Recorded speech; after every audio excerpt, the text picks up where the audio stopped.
আজি মাংসখিনি ব্যৱস্থা কৰি মই কাটি থোৱা পিঁয়াজখিনি দি দিলোঁ।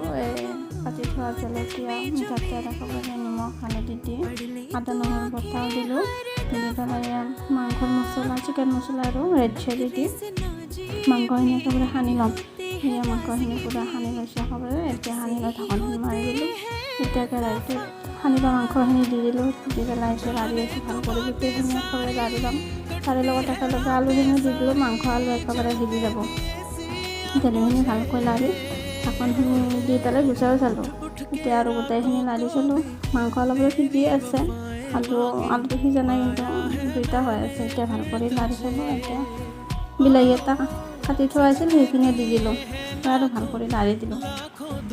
এতিয়া জিৰা গুড়ি অলপ দিলোঁ, দি পেলাই আৰু লাৰি দিলোঁ। এতিয়া লাৰি আছোঁ। এতিয়া লাৰি কিনে পানী ঢালি দিলোঁ। এয়া কাটি থোৱা এই ধনিয়াৰ পাত আছিল, তাকে দিলোঁ। এতিয়া সজাই দিছোঁ আৰু কেনেকুৱা আহিছে জনাব।